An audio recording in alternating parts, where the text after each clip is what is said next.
天啊，我最近每天熬夜，一天都需要喝好几杯咖啡来支撑我自己的能量。身体还是要照顾好啊。不过说到咖啡，我倒是可以推荐一间非常特别的咖啡厅，保证让你大开眼界。真的假的？现在咖啡厅这么多，有什么不一样的吗？这间咖啡厅的咖啡师是视障者，他们用双手去感受、去冲煮，让每一杯咖啡都充满专业与故事。哇哦，听起来不像只是在喝咖啡，感觉是一种全新的体验。完全没错。接下来就带大家一起来看看他们是如何用双手冲出自信，也让更多人重新认识看见的定义。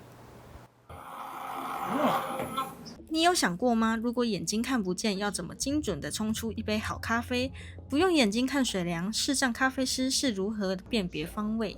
像我们视障者，很多时候是靠听觉判断说位置方位。如果说那一天可能听力上没有那么好的时候，也会影响方向，就是不断的做调整。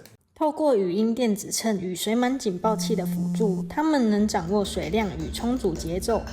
在看不见的情况下，每一个动作都需要反复练习与经验累积。我刚刚看了一下，他在服务的过程当中，好像是全部都是看不到，就是要用手去摸。他在完全看不到东西的情况下，还可以服务客人做咖啡，我觉得蛮厉害的。不少顾客对他们的专业留下深刻印象，许多人在了解视障咖啡师的故事后，更对这份工作多了一份敬佩。那时候有跟我讲说，他对于他目前的生活，有一些就是沮丧啊，或者是同学之间有被霸凌的状况。那他看到像我们身障者可以借由咖啡还努力生活着，对他来说是一种鼓励。对这群视障咖啡师而言，冲咖啡不只是工作，更是证明自己能力的一种方式。他们用实际行动告诉大家，即使看不见，也能凭着努力与技术，在职场上发光发热。记者赖彩琪、黄瑜轩采访报道。想想看，如果你要用一整壶茶泡一个下午，而不是只出去花30秒就可以点到一杯大冰绿，你还会愿意继续做这件事情吗？我个人是不会愿意做这种非常耗时的东西。不过我最近发现，其实这种慢反而变成一种很奢侈的生活方式。没错，而且有一群茶农选择更奢侈的方式种茶，让茶树放假，不使用农药，让时间与自然慢慢发酵风味。听起来不只是喝茶，更像是在品味一种与土地连结的生活方式。接下来就让大家一起来看看这杯与大自然交换的慢茶，如何在时空中酝酿不同的价值。茶文化长久以来重视手工与仪式感的样貌，而近年来饮品市场快速成长，让手摇饮文化逐渐改变民众饮茶习惯。而在喝茶的同时，无论是品茶的方式或茶叶的本身，也都是一门值得了解的学问。你像这种有发酵足够的茶叶，它其实在存放过程，它的稳定性也比较好，因为它在制作过程它的水分它去除比较足够。那反观有一些现代的高山茶，有一些做的过于轻发酵，它的含水量太高，所以它在存放过程它会有裂变的现象。这种是比较凭比赛方式去冲泡茶叶，它会比较客观。如果是年轻的消费者或是外国人来，他就可以一个一个去品茗，用心去感受这个茶。除了冲泡方式，茶叶的种植也成为部分茶行关注的重点。所谓的原生态，并非追求高产量，而是减少化学农药与肥料的使用，保留茶园原有的植被环境，让茶树依照自然节奏生长。虽然产量较低，管理成本较高，但也降低土地长期被密集耕作的压力。所以我们种的茶树是要错落式的种，它的土壤范围就比较大，它吸取的营养成分就比较多。第二个，这个树要放养，要放高，你不要把它矮化，土壤的营养成分就比较多，对不对？它自然而然就有那种抵抗力，可以跟大自然共生。所以原生态的茶就是除了我们一般知道的有机，另外一个就是不喷农药的。现在所谓的小农的茶，因为你有机是需要经过认证的。而原生态茶是自然的共生结构，可保持生物的多样性之外，也对于土壤有很好的水分调节和稳固能力。由于台湾产业几乎使用灌行农法，所以导致此等做法相当稀少，让你身体的放松的程度。那现代人的喝茶的方式已经也跟以前不一样了，因为毕竟你的栽种过程还有你的成本太高，然后产量太少，所以它还是一个门槛很高的茶品。然后以现在来讲，没有去舍弃掉传统的这个部分，但是属于创新的部分是说，应用一些字句还是一些工具，让它更简化。就是对我来讲，就是一点一滴、一点一滴，不断的如此去做，做了之中，你会有很多的经验，经验里面你在不断的去改，改到最后，你就会越来越能够符合大部分的需求。在市场结构改变的背景下，茶行的选择不只是制程差异，更牵动着健康、土地与消费模式的思考。当茶的形式不断改变，回到传统制程里，与创新并存也是一种选择。记者张嘉玲、胡宇成采访报道。嘉义，你最近有没有发现市集上多了一些设计感十足，但材质看起来有点特别的包包？对耶，仔细看才发现，那些好像是用回收的广告帆布，还有剩余的布料做成的。而且我听说这些包包背后的故事比包包本身更动人。没错，这不只是环保再利用，更是一群女性重新走回职场、找回自我价值的过程。从被丢弃的材料到被重新赋予意义，每一个作品都承载着不同的人生故事。接下来就让我们一起来看看这些废弃帆布是如何被重新赋予生命，也为女性带来新的可能。对于许多想要2度就业的妇女来说，重返职场往往伴随着焦虑与不安。离开职场多年，该如何重新被市场接纳，成为了他们最大的挑战。我那时候进入家庭10年，我要出来工作的时候，发现我已经中高龄了。所以在那个阶段里面，其实也知道说自己面对职场那个挫折，然后那个很无力，然后对未来没有好像一种很茫然的那种感觉。为了补足这段职业空白，米家乐文创不只教技术，更强调永续与专业。学员们将废弃的广告帆布与布料制作成新的作品，而这些作品会被带往市集，从废料到精品的价值跨越。因为既然它是永续的，其实我们如果要做同样的作品大量去生产是比较不容易，所以反而可能会利用市集这样的方式，我们会比较容易去接触顾客群，然后来介绍我们的作品。这些母亲车缝的不只是新衣，更是重拾社会价值的入场券。米家乐文创用手做的温度缝补了环境的缺口，也缝合了女性的遗憾，让守护家庭的力量转化为社会永续的能量。记者钟宇为、胡宇成采访报道。Benjamin, have you heard of the temple near my house? They're announcing a huge festival. They're even blocking down the whole street just for the event. Wanna come check it out? They're closing down the whole street? Wait, do you mean the kind with incense processions, offering tables, and non-stop firecrackers? That sounds pretty lively. Exactly, the classic traditional temple festival vibe. But hearing you describe it, I'm a bit concerned. Aren't those events usually filled with thick smoke and strong smells? Oh, you're behind times. Did you know that many temples now use upgraded burners for joss paper and you can barely even see the smoke? Is that so? Can traditional practices evolve like that? Exactly. It's about preserving tradition while also being environmental conscious, finding a balance with modern life. Now that sounds really interesting. Now I'm even more curious to see it for myself. Before you go, let me give you a quick preview. After watching this report, you'll realize temple festivals today are quite different from what you might expect. In recent years, environmental issues have continued to heat up in society, presenting new challenges and transformations for traditional religious cultures. How places and temples respond to calls for environmental protection while maintaining their faith has become a focal point of concern for many citizens.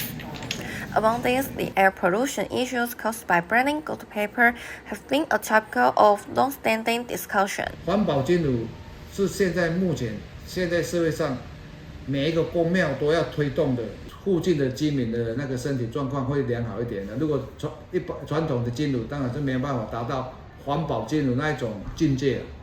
当然，只要烧到，我相信神明都会接到，那就是一种训练的问题了。However, promoting environmentally friendly golden furnaces comes with costs. From equipment installation, electricity, water bills, to subsequent maintenance, additional investment is required, placing a significant burden on the temple authority. But this cost comes from more complex and safer environmentally friendly designs. 透过马达的抽送，还有那个自来水的混合的，叫自来水的混合比例。这样抽出来的烟是白色的，所以在空气上看不到黑烟，这样是比较环保。Compared to traditional gold furnaces that burn directly, they produce a lot of black smoke. The new generation of eco-friendly gold furnaces incorporates washing equipment and motor systems, allowing for more complete combustion through negative pressure and moisture.And even turning the smoke from black to white. 因为供氧不足啊，它会导致不完全燃烧。那我们制作的环保金炉，它只要把金子放在炉口，它就是会产生类似人家之前常说的生命的点钞机一样，会咻咻咻这样子拉进去，那就是负压的状态，它就可以提升燃烧的效率，然后可以一方面你可以烧得比较快，然后也可以烧出来不会去污染周遭的居民，那再来它就可以保护。因为其实你有发现说，传统的金炉它有时候很容易发生一个问题，它那个火烧金子的时候，火舌它是会从炉门吐出来的，这其实是蛮危险的。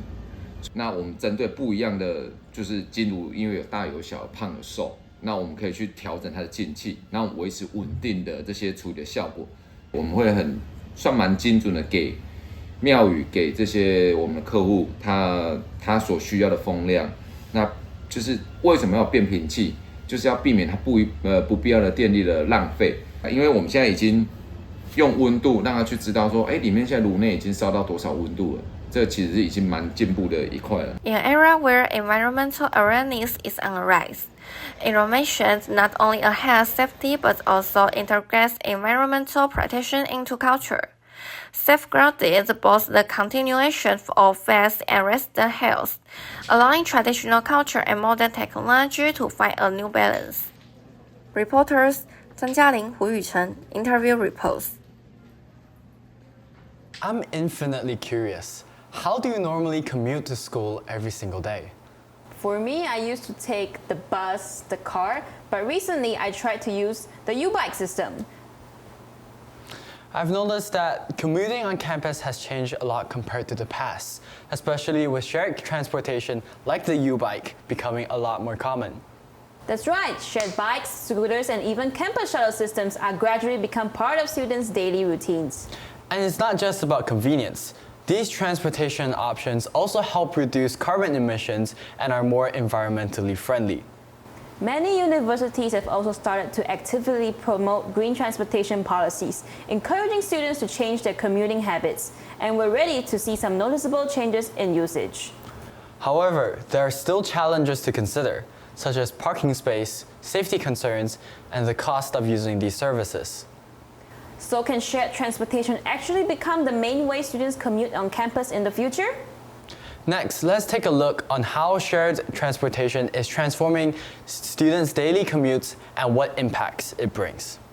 Universities across Taiwan have been actively promoting green transport in recent years, moving away from traditional cars and motorcycles, shifting towards shared bicycles and electric scooters as low-carbon commuting options. Zhonghai University in Taichung has also introduced shared transportation services. As usage rates continues to rise, students' commuting habits have significantly changed. Campus transport is steadily moving toward a near-zero emission trend. 校园导入 U-Bike 跟 O 路，其实可以提供学生更多元的选择，因为也许跟传统的校园接驳车，它可能只能够提供固定的时间点，可以提供师生可以更多及时性的去使用这种大众绿色的交通。According to observations by the university, over the past 3 months, shared bike rentals have seen a slight decline, possibly due to students shifting towards campus shuttle buses. Meanwhile, the use of electric scooters continues to rise, reaching 100,000 rentals over the past year. This indicates that green transportation has become an essential part of students' daily commutes. 应该是没有在增设脚踏车架，对，因为很容易遇到没有车可以借，或是没有车格可以放。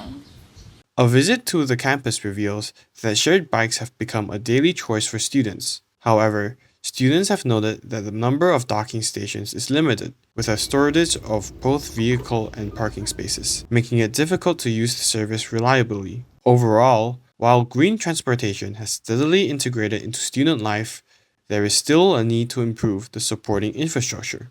Moving forward, the challenge will be to promote low-carbon travel while better aligning with student needs. This remains a key task for this campus on its path towards sustainability.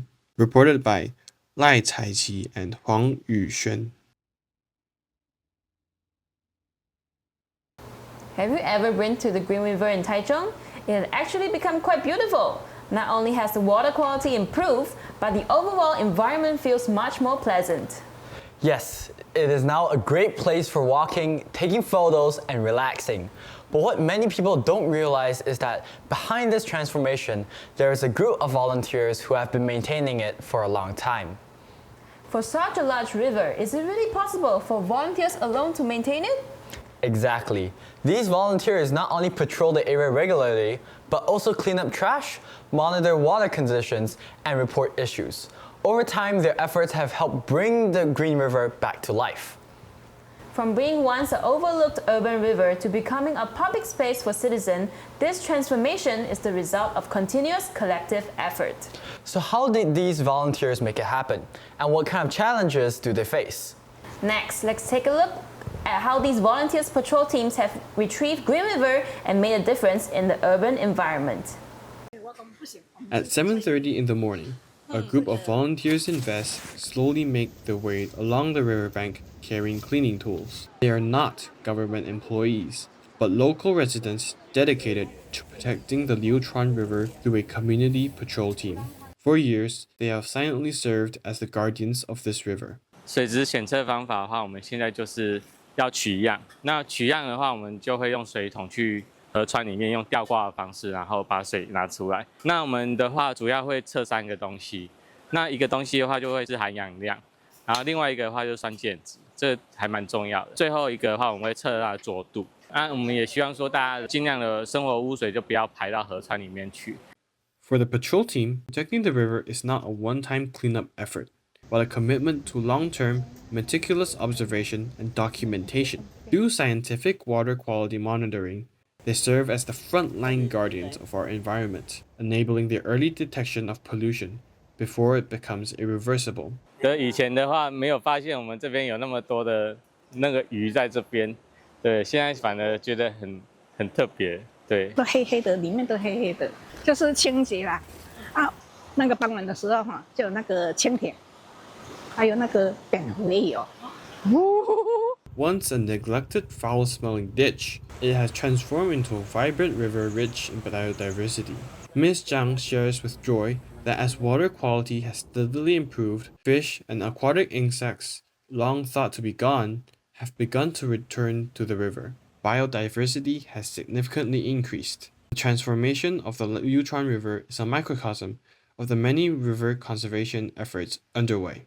Across different cities and towns, are there not groups of volunteers dedicated to the long-term monitoring of water quality? Their persistent actions are the driving force for environmental change. Reported by Lazarus and YU-CHENG.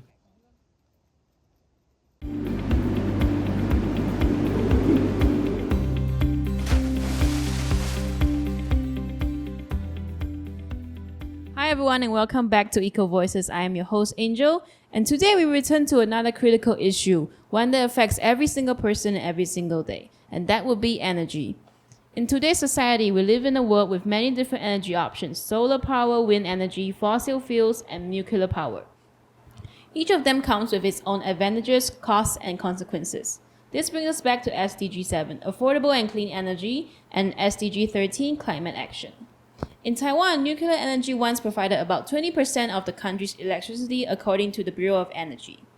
At the same time, Taiwan imports over 97% of its energy, making energy security a serious concern. So today we want to ask, should Taiwan go nuclear free? And most importantly, what are we willing to trade in return? So before we get into the core questions, we would like to have an introduction of our guest today. So Benjamin, could you start? Hello, my name is Benjamin. I'm 17 years old. I'm a high school student. And I think that the introduction of nuclear power, nuclear energy has made an explosive difference to human society. However, whether nuclear energy should be the main form of energy that we adopt in Taiwanese society still remains to be an idea that needs to be further explored. My name is Lazarus Ricketts. I am a science teacher. I'm 36 years old, and I believe that nuclear energy is the future, and we should definitely go ahead and bring it in. Okay.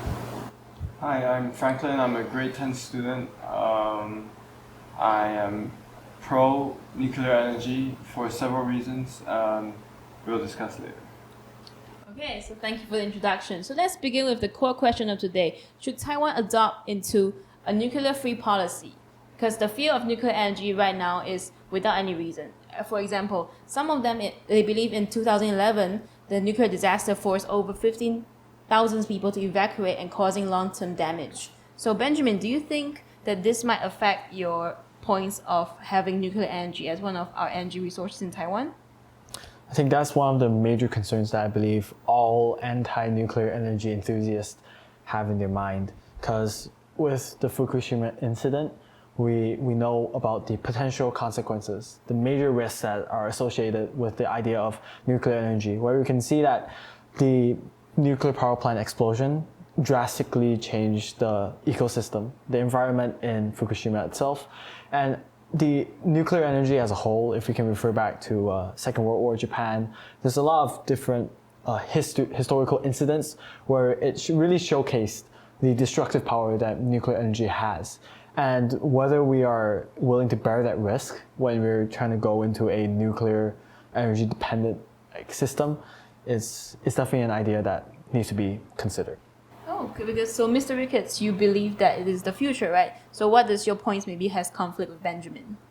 I think the fear is real, but at the same time, I think statistically it is less dangerous than a roller coaster, right?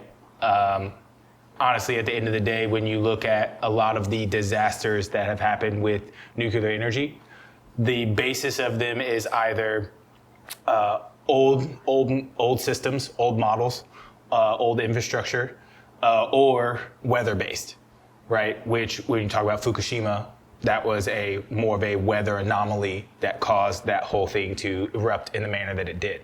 And so I think in the same way that you look at Taiwan and how Taiwan has adjusted its building infrastructure because of earthquakes, you could also take that same approach to building your nuclear power plant and making sure that it is prepared for any potential disasters, whether it be typhoons or earthquakes that might come here. You build it appropriately, and again, your risk goes down.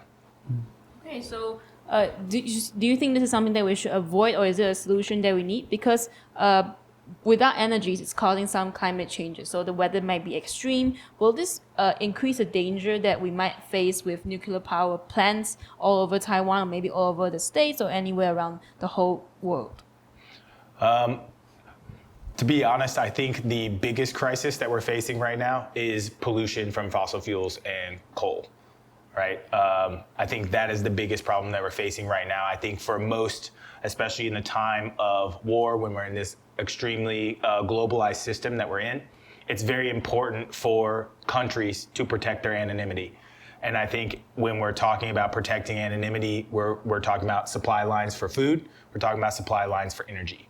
So energy being the thing that Taiwan imports a majority of, and you don't really have the space to, when food is also an issue, right? You have about 33% food stability, right? If Taiwan got cut off from everybody else, 33% of Taiwan is probably going to be able to survive on the food that we have here.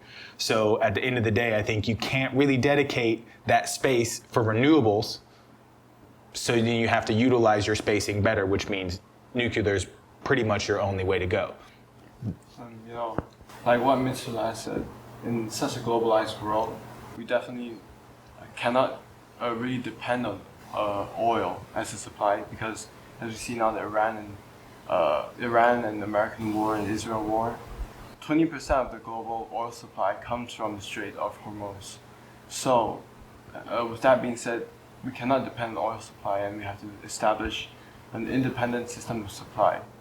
And on your point where you said that the fear of nuclear energy is real, I think that might be exaggerated. Stalin said that one death, the death of one, is more frightening than the death of hundreds of thousands. Number one, because it's a single incident. Mm-hmm. The second is the fact that hundreds of thousands of deaths is unfathomable. So you see, earthquakes, these kind of things, they happen every day on a minor level. We just don't notice it. So at the same time, with the incidents that are happening, that have happened before, like the Fukushima incident, or even the one that happened in Russia or Ukraine. Chernobyl. Yeah, Chernobyl. So with that historical incidents, we can set up preventions better. So yeah, that's my point. Mm-hmm.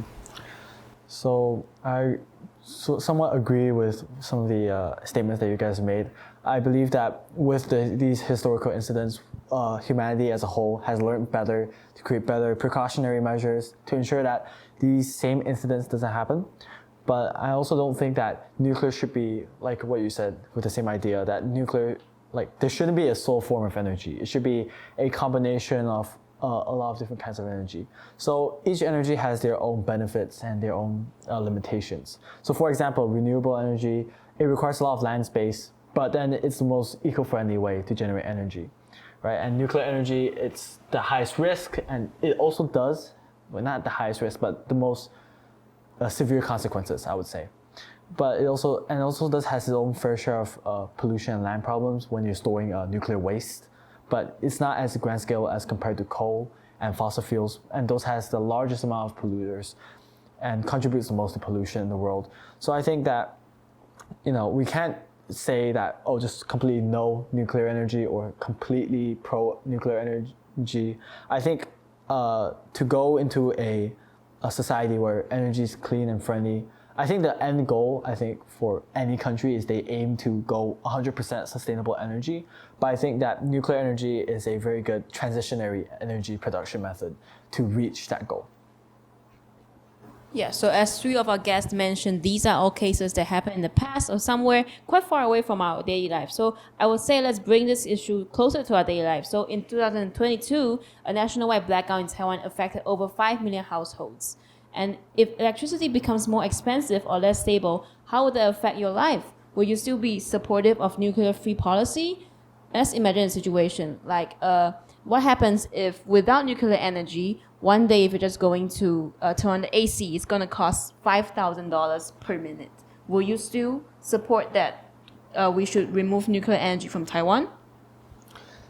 So there's definitely going to be a lot of different economic backlashes when it comes to higher energy prices.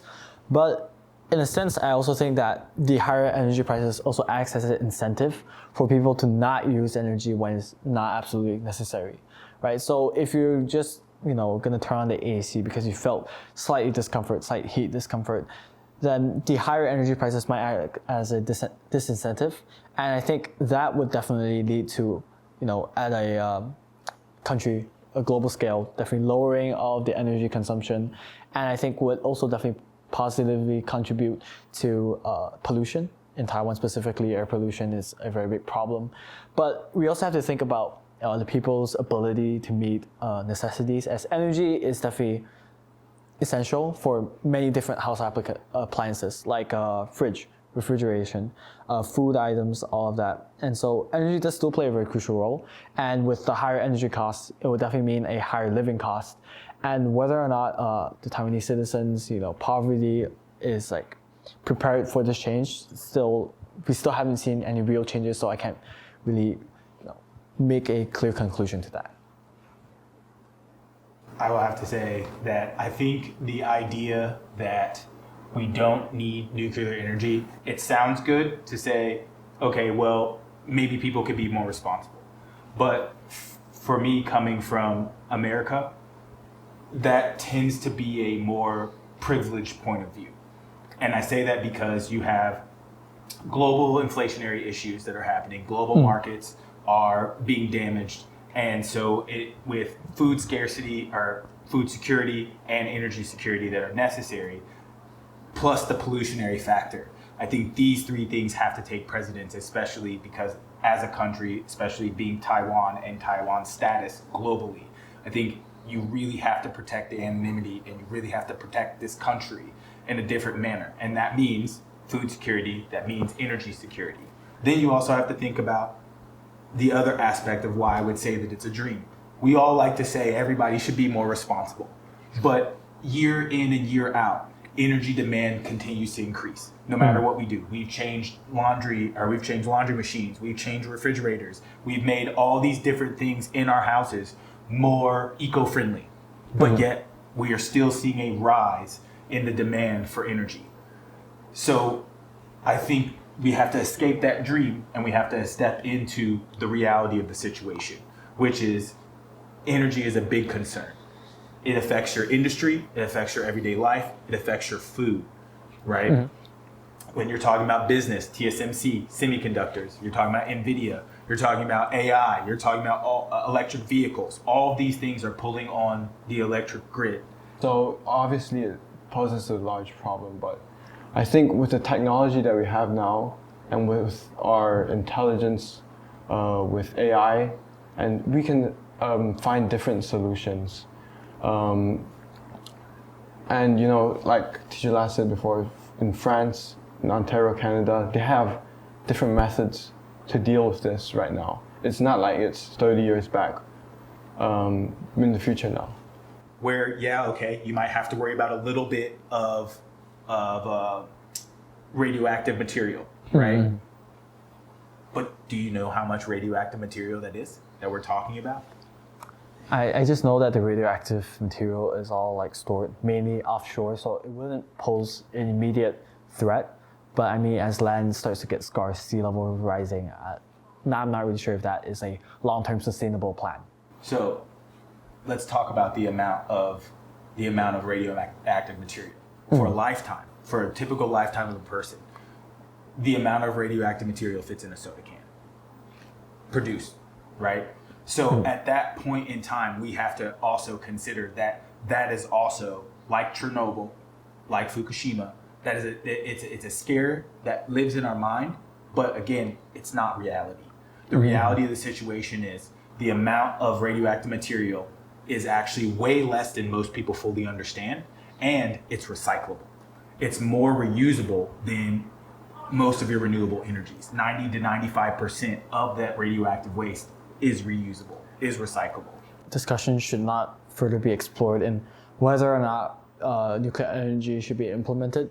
It should be more towards to what degree are we willing to implement nuclear energy in daily lives. It's undeniable that nuclear energy is going to be probably the most important and main form of transitionary nuclear form of energy in order to develop new technologies, and maybe in the future we can replace nuclear energy.